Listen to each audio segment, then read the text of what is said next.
Hello friends, and welcome to my future mini pottery studio in my grandma's basement. So this is what we're working with, just a bunch of polystyrene, random stuff. This is a very old communist microscope, it looks like, and just a bunch of crap. Some very nice decor. I think I'm gonna keep these because vibes. Anyway, my goal is to clean this up. I have made a promise that I'm not gonna spend any more money on furnishing the studio because honestly, hopefully, I'm not gonna be using the studio for a long time. Hopefully, I'm gonna be able to have my own place at my own apartment soon. But this is all I have for now, so this is what I gotta make do with. So I've decided not to furnish it, and instead, I'm just gonna furnish it with stuff that I can find in my grandma's basement or in my grandma's house. Stuff that she's not using, obviously. So let's get this started. Hopefully, we'll be able to make a new mug, cup, bowl, whatever, something in here soon. So I'm gonna set you up on a pedestal and you can enjoy a nice little time lapse.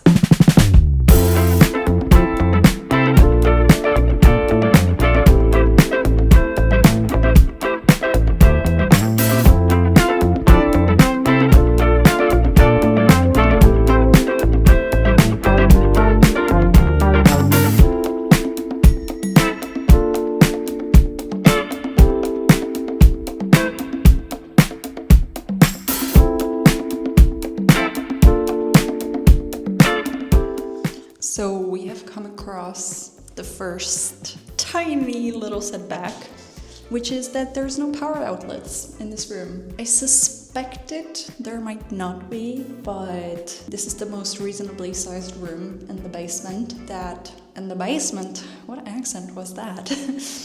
That's not super cluttered with stuff that I wouldn't be able to move. And also, there's a window here which makes it relatively well lit. Just so you can see, it's probably gonna appear really dark on camera, but it's relatively well lit, whilst most of the other ones are really, really dark. So we don't have a power outlet, and I discovered this by bringing the vacuum cleaner here.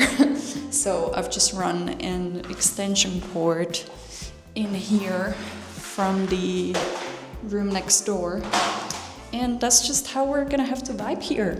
So let's get to vacuuming.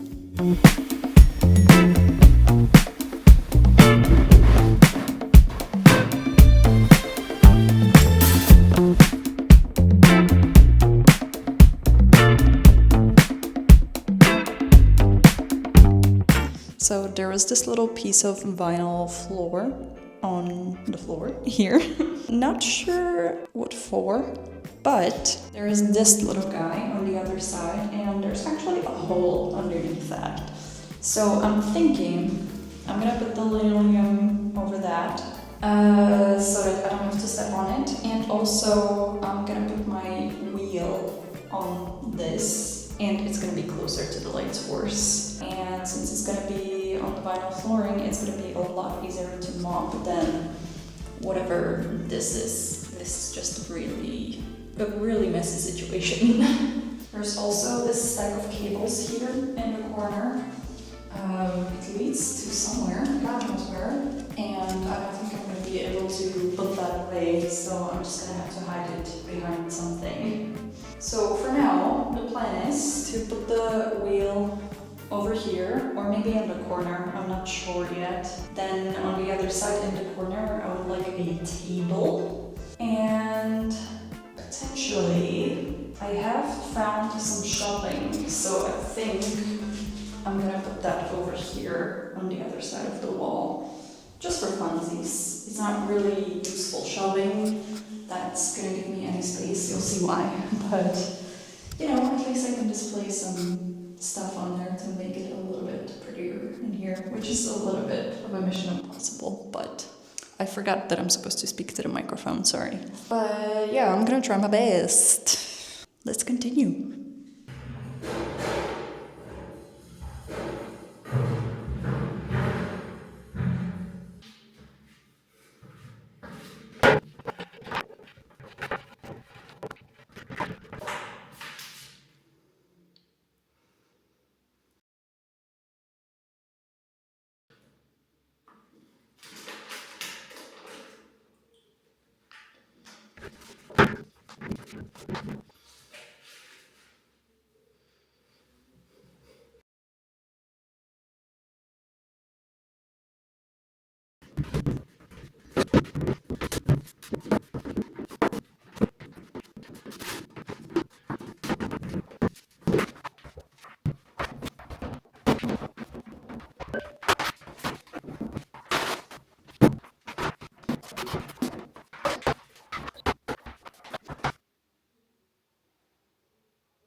Good morning! Or actually afternoon, because it's almost 3 p.m. now. So I can't remember exactly where I left you yesterday, but I was pretty much finished with everything at the studio. So I'm gonna take you on a wee bit of a tour. It's nothing extra, so if you were looking for like a super aesthetic at-home pottery studio, I'm afraid to disappoint you, but I've got everything I need and it works. So let me show you around. So over by this wall, I've got my table that, like I said, I stole from my grandma. On top of it, I have put my DIY wedging boards, which I did a very terrible job at because look at the fabric, how loose it is. Not my greatest moment, but it is what it is. Here's another one back here as well. I've got my bats here that I'm working with right now. I've got my scale, my ruler, and my big bag of clay. Underneath, I've just put these two crates for storage, or, well, this one is trash currently. But the idea is that I would store maybe clay here or some other stuff that I don't reach for that often. Over here is our shelf that is used for some of my pieces to dry, as you can see, but it's mainly used as storage. So I've got all of my throwing and trimming tools here, the spruce bottle that I haven't used yet, some other tools over here. These aren't really displayed. I just chucked them here because they were in here and they were in the way. And then I've got some plaster beds with lumps of clay drying on them. These are my plaster supplies, so when I'm making these bad boys, the plaster molds, this is what I'm using for that. This is just a bucket which has some of the leftover plaster in it, if you can see. And here is a box that I take between here and my co-working pottery studio, which I keep my clay in. Over here, this is currently a bit of a temporary setup.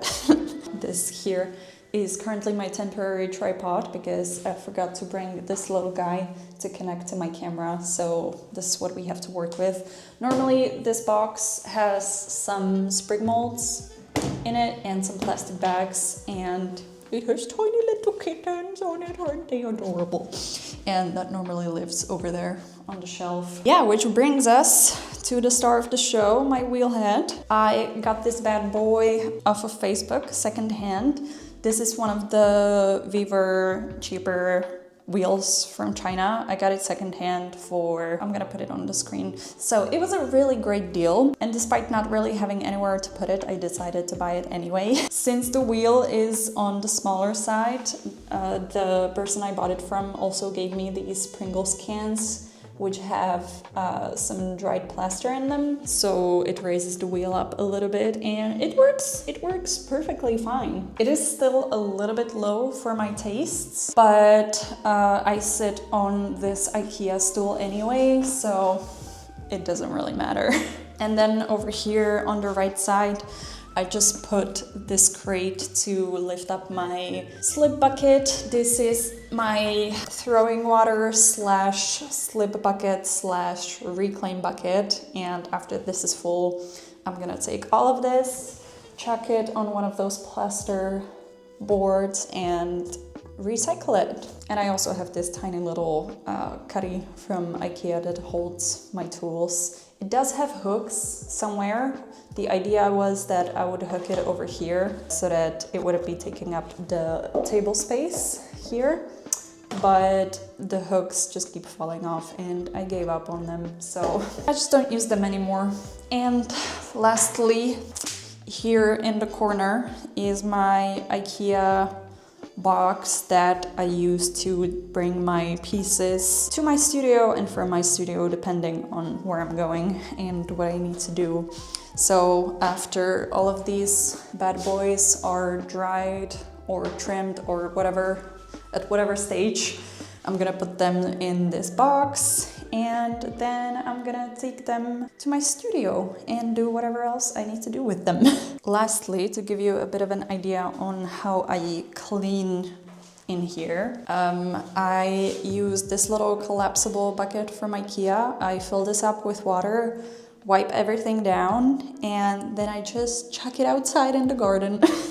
That's the first stage of cleaning. And then the second stage of cleaning for stuff that I don't want to clean indoors is I got my grandma this little hose portable thingy, and that works really, really well, actually. She can use it for watering her plants, and I just use it for cleaning stuff. Take this part of the hose, attach it to here. The seal on this tap is not super great. It's actually pretty terrible, but it works for our purposes anyway. So when I need to clean, I just turn it on.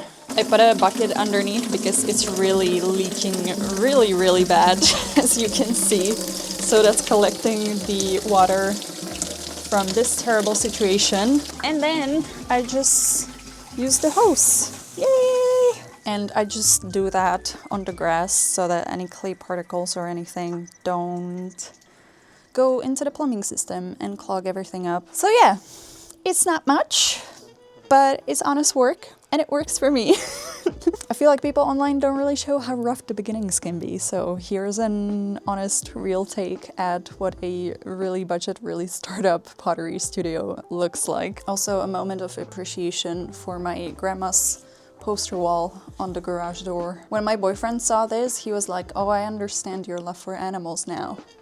And I was like, "What do you mean?" Oh, okay, yeah. Which honestly, now looking at it, I might start doing the same. If it makes you happy, why the hell wouldn't you put cat posters on the inside of your garage door? You know what I mean? Anyway, hope you enjoyed a look into my very budget at-home pottery studio. I'll see you here next time. Bye!